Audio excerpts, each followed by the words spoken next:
नमस्कार अभिषेक जी, बहुत-बहुत स्वागत है आपका मेरे चैनल पे। नमस्कार, आपके सभी दर्शकों को प्रणाम, जय श्री राम। बताइए। जय श्री राम। क्या चल रहा है बिहार की राजनीति में? सुना है कोई बिहा वीडियो कॉन्फ्रेंसिंग होने वाली थी, फिर हुई नहीं। नहीं, सबसे पहले बिहार को लेकर के जो पिछले 7-8 दिनों का घटनाक्रम है, उसको स्टेप बाय स्टेप अगर हम समझें, जी। तो अविश्वास है एक-दूसरे के प्रति। हुँ, हुँ। लालू यादव के भी हाथ में खंजर है और नीतीश के भी हाथ में खंजर है। और वो जी, जी। कैसे है, मैं 2 मिनट में एक्सप्लेन कर देता हूँ। जो हुँ, हुँ। लोग कहते हैं राजनीतिक गलियारों में सब कुछ ठीक है, वो ठीक नहीं है। जी। अ, 1 जनवरी को राबड़ी देवी की जो है वो उनका जन्मदिन है। ओके। नीतीश कुमार मिलने भी नहीं गए। राजद आवास पे, लालू जी के आवास पे उनका वेट होता रहा, मिलने भी नहीं हुँ, गए, हुँ, हुँ। ट्वीट भी नहीं किया।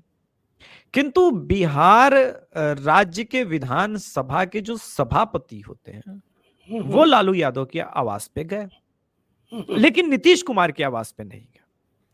अगर सिर्फ नए वर्ष की शुभकामना देने की बात है, हुँ, हुँ। तो सभापति लालू प्रसाद यादव के घर गए, लेकिन नीतीश कुमार के घर नहीं गए। इसका तो यही मतलब है हुँ, हुँ। कि ये सब कुछ सामान्य नहीं है। वो क्यों?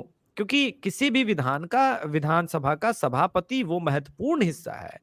जब कहीं 1, 2, 5 विधायक इधर-उधर होते हैं, तो उसके आधार पे जो नई सरकार की संरचना होती है, उसमें सभापति का रोल बहुत महत्वपूर्ण हो जाता है।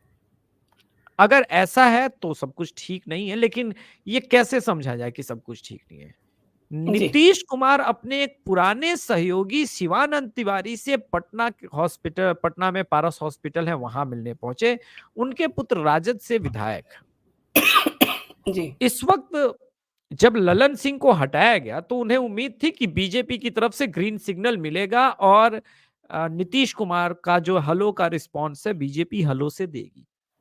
लेकिन बिहार में इस वक्त जो सबसे बड़ा चेहरा है बिहार का, जो प्रदेश अध्यक्ष है सम्राट चौधरी, उनका मानना है कि हमारी राजनीति नीतीश कुमार के साथ अब नहीं होनी चाहिए, हमें एकला चलो के राह पे चलना चाहिए और हमें अपनी नई बिहार में पटकथा लिखनी चाहिए।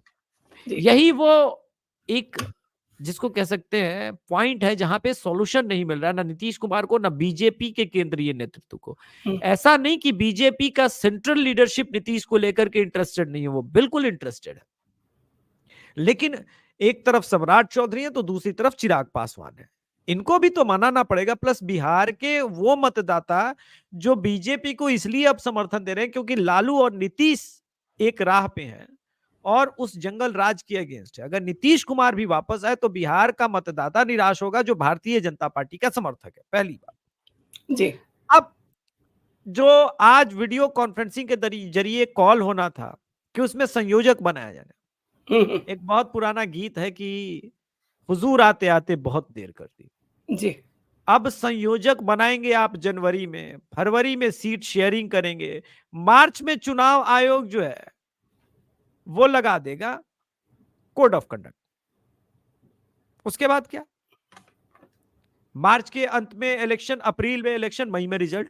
6-7 चरण में तो इलेक्शन होगा ही होगा, लोकसभा का इलेक्शन है। ऑब्वियसली। अब ऐसा है कि आपके पास टेक्निकली अगर देखे जाए तो 3 महीने हैं। हुँ, हुँ। सीट शेयरिंग करनी है, कौन-कौन से चुने जाएंगे, इसका कोई फॉर्मूला फिलहाल इंडी अलायंस के पास नहीं है। नहीं है। और नीतीश कुमार संयोजक अब बनने से भी रहे, उनको संयोजक बनने से कुछ मिलने वाला नहीं है, वो ये बात जानते हैं। नीतीश कुमार की असली समस्या जो है वो उनके सांसद हैं जो इस वक्त उनके साथ नहीं है। उनके सांसदों का कहना है कि हम बीजेपी के मोदी लहर में 2019 में चुनाव जीते थे। इस वक्त हम इस महागठबंधन के साथ अगर जाते भी हैं तो हमारी जीत जो है वो होगी नहीं। एक बड़ा सांसद वर्ग है जो 10-12 सांसद है, 16 जीते हुए सांसद है जदयू से, उनमें से 10-12 सांसद लगातार भारतीय जनता पार्टी के टच में है। जी। वो कह रहे हैं या तो आप मिल जाइए, उनकी शर्तों पे मिल जाइए। अगर हमें बीजेपी 10-12 भी देती है तो भी हम विन विन सिचुएशन में रहेंगे। लेकिन यहां पर परेशानी है। कांग्रेस ने जैसे अनाउंसमेंट किया कि 325 सीटों के आसपास वो लड़ेगी और बिहार में उसने कहा कि 9 सीटों पे लड़ेगी। तो बिहार का गणित समझते हैं। बिहार में 40 लोकसभा सीटें हैं। 9 पे अगर कांग्रेस लड़ जाएगी तो लेफ्ट कम से कम 5 पर तो लड़ेगी। अब हो गई ये 26, इसमें से 9 और 5 हो गए 14 सीटें, बची 26 सीटें हुँ, हुँ। और 16 तो सांसद है जीते हुए जदयू के, वो कहाँ जी, जी। जाएंगे? तो ये जो गणित है वो बहुत मुश्किल है। अब जैसे आपने सुना होगा अखबारों में, न्यूज़ में, सीतामढ़ी सीट को लेकर के राजद के नेता और जदयू के जी। नेता दावा ठोक रहे हैं। किशनगंज है, भागलपुर है, मुंगेर है, अररिया है, शिवहर है, काराकाट है, सासाराम है, बेतिया है, मुजफ्फरपुर है, हाजीपुर है। ऐसी कई सीटें हैं जहां ये तो डायरेक्ट फाइट हो ही जाना है जदयू वर्सेस आरजेडी के जीते हुए लोगों का। समस्या गंभीर है और इसका सॉल्यूशन न तो नीतीश कुमार निकाल पा रहे हैं ना आरजेडी, जिस वजह से दोनों तरफ से एक ब्लैकमेल गेम खेला जा रहा है, विश्वास का ही नहीं है। और दूसरी सबसे बड़ी मुसीबत जो इस वक्त लालू प्रसाद यादव के सामने, कि कन्वेनर बनने के बाद भी ये कुर्सी नहीं छोड़ना चाहते नीतीश कुमार। तो जी। अगर कुर्सी नहीं छोड़ेंगे तो तेजस्वी यादव सीएम नहीं बनेगा, और तेजस्वी यादव सीएम नहीं बनेगा तो कितने समन ईडी के वो डक कर सकता है? 1 2 3 करेगा, 4 करेगा, 5वें जी। में डायरेक्ट ईडी उठा के लेके जाएगी। हुँ, तो हुँ। जेल जाने से भी बचाना है। हम अभी देख रहे हैं कि किस प्रकार से हेमंत सोरेन झारखंड में परेशानी का सामना कर रहे हैं। जी, जी। तो ये जो सिचुएशन है ये बड़ी एक अनऑर्थोडॉक्स सिचुएशन है, और जो कि ऑब्वियस भी है कि ये पैदा होना ही था, क्योंकि ये नेचुरल अलायंस कभी भी नहीं था। दूसरी बड़ी समस्या आरजेडी के पॉलिटिकल लाइन और जदयू के पॉलिटिकल लाइन को है। देखिए, अभी 2 दिन पहले आपने देखा होगा कि आरजेडी के एक विधायक ने जी। मंदिर जाने वालों को मानसिक विकलांग, विक्षिप्त ये बताया, जी, जी, जी। जिसको लेकर के जदयू के प्रवक्ता ने उनको पागल, सनकी और बहुत सारी बातें कह दी। और वो जदयू के बिहार के सबसे बड़े चेहरे हैं नीतीश कुमार की टीम के, नीरज कुमार। समस्या ये है कि नीतीश कुमार का वोटर लॉकुश समीकरण का है। इस वजह से आप देख रहे होंगे कि लॉकुश समीकरण का वोट इधर-उधर ना छिटके, तो वो कहते हैं कि नहीं-नहीं, राम मंदिर की जो भूमिका है या वो मुद्दा है, वो मुद्दा ना होकर के एक आस्था का विषय है, और जिस पे कोई बात नहीं होनी चाहिए, क्योंकि हमारी आस्था राम जी के साथ जुड़ी हुई है। बिल्कुल। अब इसमें आपको तीसरे डेवलपमेंट की कहानी बता रहा हूं कि लालू प्रसाद यादव, समाजवादी पार्टी के नेता, या इवन जो शिवसेना है उसके नेता उद्धव ठाकरे को 22 जनवरी का जो मंदिर का उद्घाटन हो रहा है उसके लिए निमंत्रण नहीं गया। लेकिन नीतीश जी को एक बार आवास पे नहीं मिले, दूसरी बार नहीं मिले, आज फिर जाने वाला है न्योता। नीतीश जी को न्योता भेजा जा रहा है। यानी कहीं से दूसरे तरफ भी वेविंग चल रही है, जी, पर जी। समीकरण नहीं बैठ रहे। और जब समीकरण वहां नहीं बैठ रहे तो लालू यादव भी परेशान है कि कहीं ऐसा ना हो रातों रात बदल जाए, हालात पलट जाए, तो मेरा बेटा डिप्टी सीएम भी नहीं रहेगा। हुँ, तो हुँ। इस वजह से वो चाहते हैं कि मांझी के विधायकों को कहीं से कुछ टूट के 4-5 विधायक उनके संपर्क में आ जाए और 4-5 विधायक जदयू के इस्तीफा दे दें। तो जो समीकरण होगा वो ये होगा कि तेजस्वी यादव को किसी प्रकार से हम मुख्यमंत्री बना पाएंगे। तब ईडी जो है वो ऐसे तो उठा के लेके नहीं जाएगी एक बिहार जैसे राज्य के मुख्यमंत्री को। सुप्रीम कोर्ट से जी। परमिशन लेना होगा उसके लिए, तो जी, जी। न्यायालय से परमिशन लेना होगा, फिर वो लोअर न्यायालय में जाएगा, फिर हाई कोर्ट में जाएगा, फिर सुप्रीम कोर्ट में जाएगा, लंबा खिंच जाएगा। हाँ, इट विल और टेक तब तक टाइम। जो है और तब तक 2025 का चुनाव हो जाएगा। तो ये लालू जी की समस्या है, और हुँ। इसी समस्या के बीच में बिहार जो है इस वक्त जूझ रहा है। आपने बिल्कुल सही कहा, इस समय लोकसभा के चुनाव जो 2024 में प्रधानमंत्री नरेंद्र मोदी के नेतृत्व वाली भारतीय जनता पार्टी को सत्ता से हटाने के लिए, यानी कि उनको रोकने के लिए, ये जो विपक्षी गठबंधन इंडिया अलायंस, इसमें जो रार पड़ी हुई है, क्या इसकी वजह नीतीश कुमार ही हैं? नहीं, सिर्फ नीतीश कुमार नहीं है, ये कहना गलत होगा। नीतीश कुमार की अपनी महत्वाकांक्षा है। वो चाहते हैं कि वो 17 सीटों पे लोकसभा में चुनाव लड़े। उससे नीचे वो कॉम्प्रोमाइज करेंगे नहीं। हुँ, हुँ। लेकिन ममता बनर्जी ने उससे पहले ही 3 दिन पहले ही कह दिया है कि बंगाल में एक भी सीट वो कांग्रेस को नहीं ऑफर कर सकती। जी। पंजाब में भगवंत मान ने कह दिया कल कि वो भी एक भी सीट ऑफर नहीं कर सकती। हुँ, इसके हुँ। पहले महाराष्ट्र में शिवसेना ने कह दिया कि भाई 0 सीट वाली पार्टी को हम क्या लोकसभा सीटें ऑफर करें, जो भी 3 4 5 उनकी बनती है हम दे देंगे, उससे अधिक देने की नहीं सोच सकते। तो महत्वाकांक्षाओं का टकराव तो हर जगह है। अब इसी में कांग्रेस को यह देखना है कि क्या वो वास्तव में इसी अलायंस के साथ जाएगी, जहां बंगाल में 0 सीट पे लड़े, बिहार में 3-4 सीटों पे लड़े, उत्तर प्रदेश में 2 सीटों पे लड़े। क्योंकि अगर आप नॉर्थ का ये पूरा बेल्ट देखें तो 160 लोकसभा सीटें हैं, और यहां पर अगर आप 8-10 सीटों पे लड़के लोकसभा में सिंगल लार्जेस्ट पार्टी बनने की कामना रखते हैं, वो तो होगा नहीं, संभव ही नहीं है। यानी आपको अपने अलायंस को तो मजबूत करना होगा, लेकिन अपनी सीटों का जो है संख्या वो बढ़ाना होगा, लेकिन वो बढ़ नहीं रही है। तो ये अलायंस गुड फॉर नथिंग है, जिसका भविष्य जो है आने वाले 20-25 दिनों में यूं ही चलता रहेगा और एक दिन स्वतः टूट जाएगा। जी। इंडी गठबंधन में नीतीश कुमार को आप कितना मजबूत मानते हैं? मतलब सब चीज़ें देखते हुए, देखिए क्योंकि सबसे ये पहले बड़े दिनों से ये सब चल रहा है। जी सर। देखिए सबसे पहले तो हमको यह समझना होगा कि नीयत क्या है। अगर इंडी अलायंस, मैं नीतीश कुमार को मजबूत समझूं या नहीं समझूं, लेकिन एक बात तो आप भी मानेंगे और आपके दर्शक भी मानेंगे कि राहुल गांधी के नाम पे इतने सारे पार्टी के लोग बिहार में पहली जो मीटिंग हुई थी जुटते ही नहीं, वो एक ही पेज पे नहीं आते राहुल गांधी के नाम पे। जी, तो नीतीश कुमार ने सारा काम एक संयोजक का, आप कन्वीनर बनाए या ना बनाए वो अलग बात है, लेकिन किया तो था ही। बिल्कुल। अब दूसरी बात, क्या मोदी जी के सामने वो टिक सकते हैं? देखिए इंडी अलायंस की जो राजनीति है वो नीतीश कुमार को शायद ना टिके। अगर एक अच्छी नीयत के साथ पीएम पद को लेकर के प्रेजेंट करते तो शायद कुछ हो जाता। हुँ, लेकिन हुँ। तमिलनाडु में नीतीश कुमार, तमिलनाडु के डीएमके और जदयू के बीच में कॉन्फ्लिक्ट पैदा हुआ है हिंदी को लेकर के, वो भी मीटिंग के बीच में, जब उन्होंने कहा कि इंग्लिश में बोलो, और नीतीश कुमार ने कहा कि हम इंग्लिश में क्यों ट्रांसलेट करें, आपको हिंदी आनी चाहिए भारत में अगर आप रहते हो तो। और डीएमके एग्ज़ैक्टली। की फिक्स लाइन है, वो एंटी हिंदी और एंटी नॉर्थ के लाइन पे वो चल रहा है।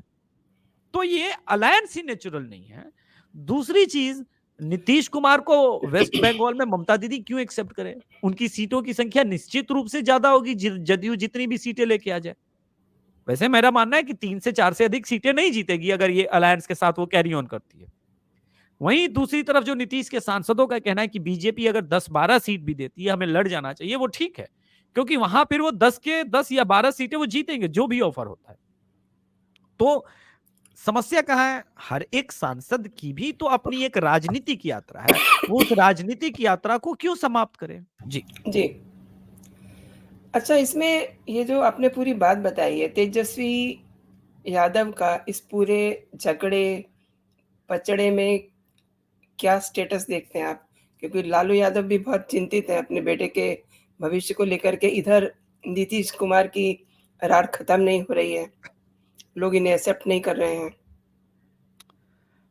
देखिए, तेजस्वी यादव चाह रहे थे कि जैसे चल रहा है वैसे चले। लेकिन लालू यादव एक समझदार पॉलिटिशियन है। वो देख रहे हैं कि ईडी की दस्तक जो है वो उनके पुत्र की तरफ और उनके तरफ आती है, और इसके लिए मुख्यमंत्री पद होना अपने पास आवश्यक है अब। और जी, लगातार आरजेडी के समर्थकों के द्वारा और आरजेडी के लोगों के द्वारा नीतीश कुमार के ऊपर दबाव बनाया जा रहा था। ललन सिंह वो बीच की कड़ी थे जो आरजेडी और जदयू दोनों को कनेक्ट कर रहे थे, जो कि जेडीयू के अध्यक्ष थे।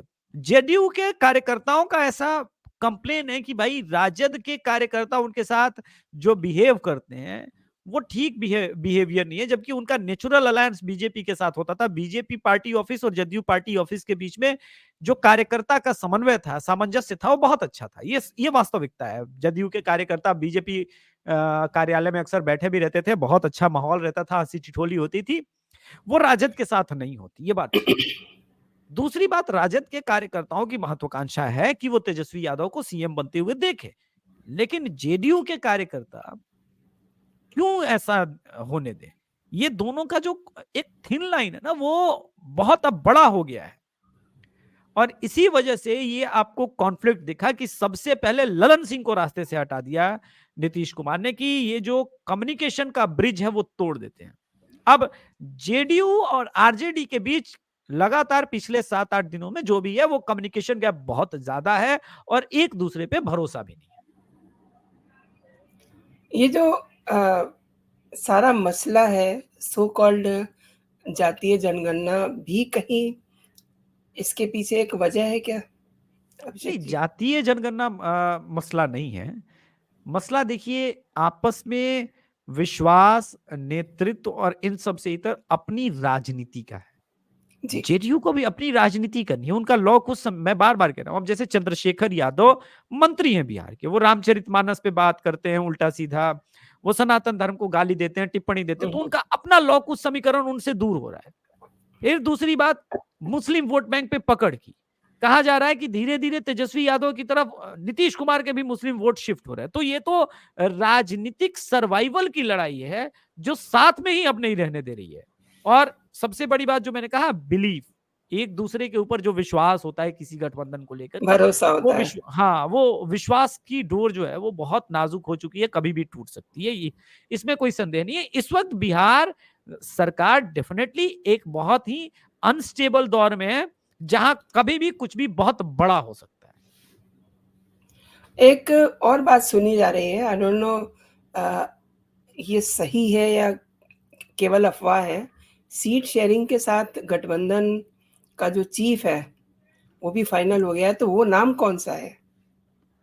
नहीं, अभी तो सीट शेयरिंग बिहार को लेकर के मेरे जानकारी के अनुसार, मैं अभी भी 2 घंटे पहले हुँ, हुँ। चूँकि 200 मीटर के दायरे में तीनों ऑफिस है, जेडीयू, आरजेडी और बीजेपी, मैं वहीं रहता ही हूँ दिन भर, तो ऐसा जी, एज़ सच कोई फाइनल नहीं है। ये सिर्फ़ मीडिया में सोर्सेस हैं और ये सूत्रों पे मैं भरोसा नहीं करता मैम, इस वजह से क्योंकि मैं खुद आँखों देखी मानता हूँ। जी, सीट शेयरिंग का तो तब फ़ॉर्मूला तय होगा ना जब मीटिंग हो जाएगी। कांग्रेस के कह देने से उसको अगर 9 सीट मिल जानी है, तो 8 सीट लेफ्ट भी माँग रहा है। तो 9, 8, 17 तो यही हो जाएंगे ना फिर। और 23 सीटों में फिर आरजेडी और जेडीयू के बीच बंटवारा होगा, तब तो फिर आग ही लग जाएगा पूरे गठबंधन में। तो अभी जी। तो सीट का फाइनल ही नहीं है। क्यों? और सबसे बड़ी बात, सीट शेयरिंग क्या होती है? सिर्फ ऐसा नहीं कि आप 8 सीटों पे लड़ेंगे, मैं 5 सीटों पे। आप 8 में कौन-कौन सी सीटों पे लड़ेंगे और मैं 5 में बिहार के कौन-कौन सी लोकसभा सीटों पे लड़ूंगा, ये फाइनल होना है। और ये फाइनल होना अपने आप में बहुत टेढ़ी खीर है बिहार को लेकर के। जी। बिहार की राजनीति में नीतीश कुमार के फिर सितारे कह क्या रहे हैं? मतलब वो बीजेपी की तरफ अट्रैक्ट हो रहे हैं। कभी-कभी तो ऐसा लगता है कि बीजेपी भी उनको उनके लिए कुछ सॉफ्ट कॉर्नर है उनके मन में। क्या आपका अनुभव क्या कहता है? देखिए, इसमें कोई संदेह नहीं कि अट्रैक्शन भी है। सेंट्रल लीडरशिप, मोदी जी के पास एक सॉफ्ट कॉर्नर है मोदी जी के मन में, पता नहीं क्यों नीतीश कुमार के लिए, ये मैं जी, मानता हूँ। लेकिन प्रॉब्लम क्या है कि बिहार में 1.5 साल से सम्राट चौधरी उसी लौह समीकरण को साधने के लिए लड़ाई लड़ रहे हैं। और अब फिर से आप कहेंगे नीतीश कुमार, तो बीजेपी कैसे अपने आप को डेवलप कर पाएगी? तो बीजेपी स्टेट बिहार बीजेपी नहीं मान रही है। अगर वो भी मान जाए, तब तो कल ही कुछ ना कुछ सामंजस्य बैठ जाता। लेकिन दोनों के बीच में रार है, तकरार है। जी। कांग्रेस की राय क्या कहती है फिर? कांग्रेस नीतीश बाबू बिहार की? में है ही नहीं। नहीं, कांग्रेस बिहार में है ही नहीं। कांग्रेस की कोई राय नहीं होती। कांग्रेस सेंट्रल लीडरशिप, अपने सेंट्रल लीडरशिप के भरोसे चलती है। और नीतीश कुमार का दबाव जो है, वो कांग्रेस और राजद दोनों को इस वक्त परेशान तो कर ही रहा है। देखिए, कांग्रेस इतनी मजबूत नहीं है बिहार में कि अपने बूते एक लोकसभा सीट भी निकाल सके। जी। बात इंडिया अलायंस की आती है ना, उसमें तो कांग्रेस अपने आप को पावरफुल दिखा रही है ना। हालाँकि जब हम इंडिया अलायंस की बात करते हैं, तो ऐसा लगता है कि ये एक बहुत ही फिज़ूल बात है क्योंकि इनका कुछ भी होने वाला नहीं है क्योंकि अ, नरेंद्र मोदी को हैट्रिक तो लेनी ही लेनी है। फिर भी अब जब इनका इंडिया अलायंस बना है, तो उसमें उस लिहाज से आपसे मैं पूछ रही हूँ कि कांग्रेस की इनके बारे में क्या राय है? नहीं, नहीं, कांग्रेस इस वक्त, मैं वही कह रहा हूं कि बिहार के संदर्भ में कांग्रेस इस पोजीशन पे नहीं है कि वो नीतीश कुमार से बार्गेन कर सके। नीतीश कुमार सर्टेनली बिहार में एक ऐसे फेस तो हैं जिन्होंने, जिनके ऊपर करप्शन का दाग नहीं है कम से कम। और आर जो बार्गेनिंग होनी है वो आरजेडी ही वो कांग्रेस के लिए भी करेगी और अपने लिए करेगी। और ये बार्गेन एक बार कंप्लीट हो जाए एक दूसरे के साथ, तभी जाकर के कुछ होगा। कन्वेनर वाले पद से नीतीश कुमार मानने वाले नहीं है और इसी वजह से पूरी दबाव की राजनीति हो रही है। जी। चलते-चलते एक चीज़ और जान लें आपसे कि आज जो वीडियो कॉन्फ्रेंसिंग होने वाली थी, जिसके लिए काफ़ी शोर-शराबा था, तो उसके टलने के पीछे वजह क्या है? बहुत सिंपल सी वजह है, क्योंकि आपने कह दिया कि वीडियो कॉन्फ्रेंसिंग होगी और बाकी किसी नेता से टाइमिंग की बात नहीं की, तो कहा जा रहा है कि चूंकि टाइमिंग का खेल है। लेकिन आपको अंदर की खबर बता दूं, नीतीश कुमार जी। नाराज हैं। नीतीश कुमार कह रहे हैं कि पहले कन्वेनर नहीं, पहले सीटों की फॉर्मूले पे बात हो जाए, उसके बाद हम बात करेंगे कोई चीज। जी। अभिषेक जी, आपने मेरे दर्शकों को बहुत अच्छी जानकारी दी। बिहार का एक पूरा सीन आपने बताया। बहुत-बहुत शुक्रिया आपका मेरे शो के लिए समय निकालने के लिए। धन्यवाद, जय नमस्कार। हिंद, जय भारत।